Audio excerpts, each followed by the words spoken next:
So Emily, what is one of the things that you really don't like about triathlon? I think with triathlon, it's when you get injured. There is nothing worse than not being able to train when it is your favourite thing to do.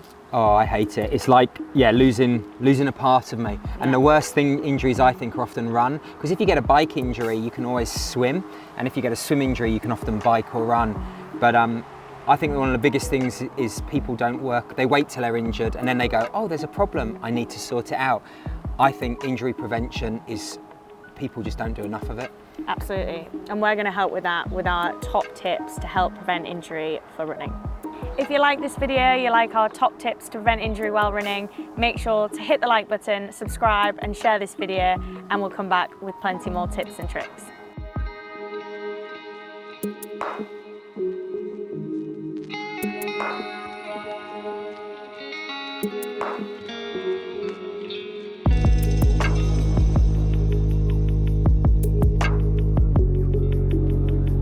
So Tim, what would be your first tip to help prevent injury?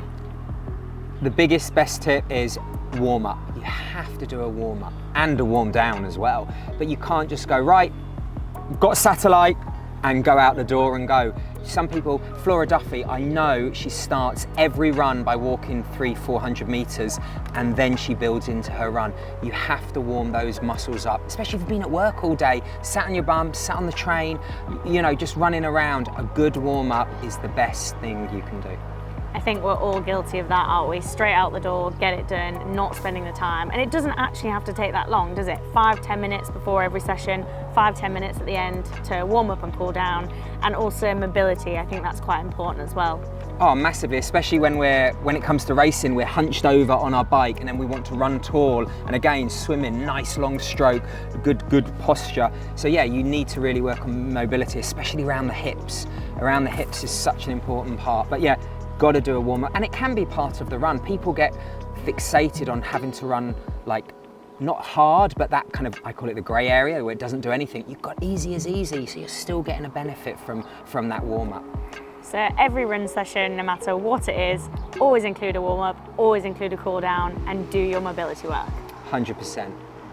I think my next one would have to be strength training. 100% agree with you. You've got to be strong to be able to run well. And it doesn't have to mean hours and hours in the gym lifting super heavy weights. We've spoke about this before in previous videos, but it's about consistency, short and sweet sessions, and just making sure you hit 1 to 2 a week, full body, specific to triathlon, but you can't neglect the strength or wait until you get injured to start implementing them. Cannot wait till you're injured and go, oh, I've got tight calves, I've had them for a few weeks. As soon as you feel them, that's when you have to act. You don't wait till it's 5 out of 10 on the pain factor. You need to look after that body. You don't wait till your car can't move before you fix it. If a warning light comes on, and with us it's our brain going, that doesn't feel right, you need to do it. And the best way, again, consistent mobility. Yeah.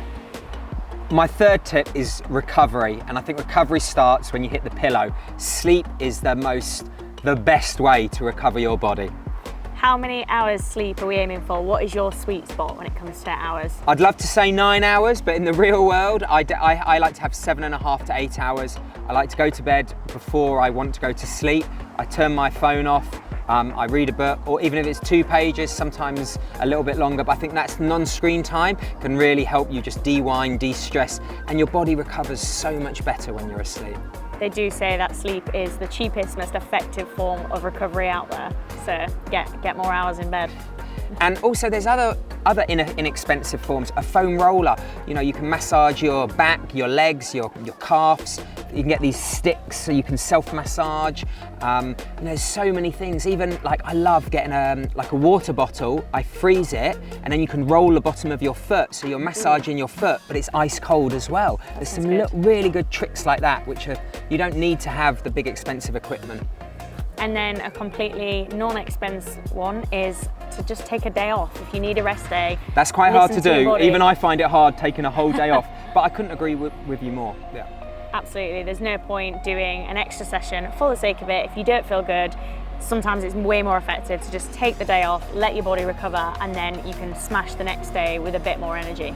And especially if you have a coach and they're prescribing, if you feel good, don't go quicker. If it's a beautiful day, don't go longer. The reason that training session is as it is, so it fits with the next one and the last one, it's that synergy of the week. And with running, you can fall off the edge, and when you do, injuries are so frustrating. They're so hard. Yeah, you miss races, and you've got to focus on recovery. Absolutely. It's easier said than done, but it is a great tip. So my next tip would have to be nutrition. And I think a lot of people think that is maybe just what you have straight after a session, but actually recovery nutrition starts with what you're putting in your body before the session as well, and during and after. And that is the beauty of long distance triathlon or triathlon training, all this volume. We can eat and eat and eat.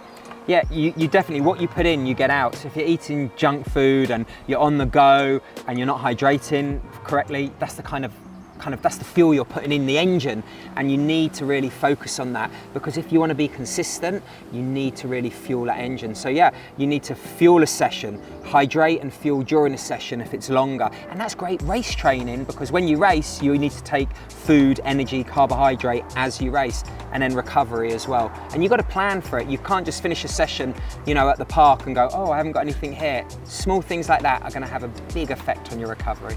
Especially for amateurs who are maybe training first thing in the morning, then they're at work all day and they've got another session later on in the afternoon. You've got to consistently fuel throughout the day to prepare for the next session. So you're saying us pros have it easy? Yeah, honestly. No, but it's true. Like, yeah, I'm guilty of it sometimes as well. I'm like, oh my gosh, I'm so hungry. Oh no, I've got a hard run later. I need to, and all of these things, yeah, they do make a big difference. You need to recover well from each session and be prepared for the next session. Absolutely. What would you say your top favourite pre-race fuel is? Pre-race fuel, I like to keep it nice and simple. I have a white bagel with some jam and a coffee, no milk, no sugar, and then I sip on an electrolyte drink, the rest of the morning. Very early starts for me with Ironman, and I just like to keep uber hydrated.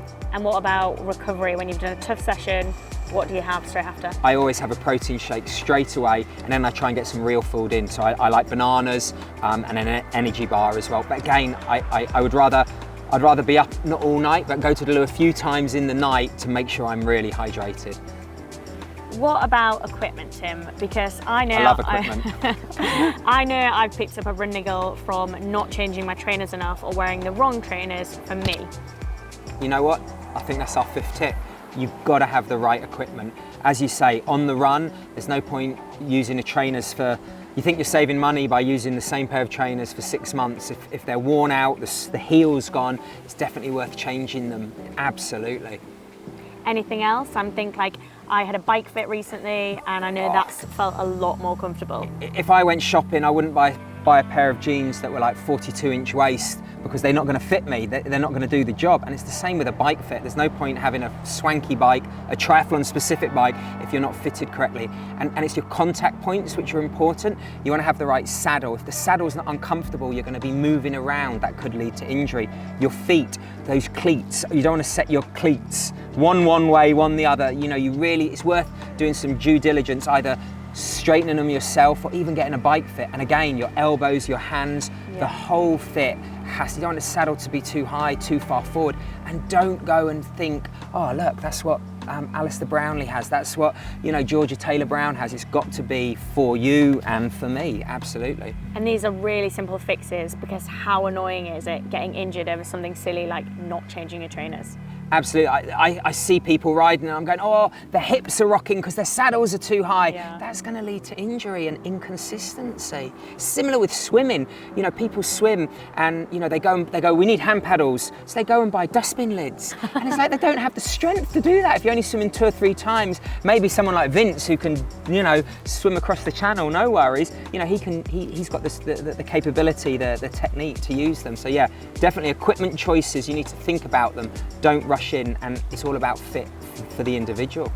I think these are some super simple, super effective ways to avoid injury when triathlon training that I'm definitely going to go back and check I'm doing. And it's going to lead to consistent training, and consistent training is the best sort of training, it really is.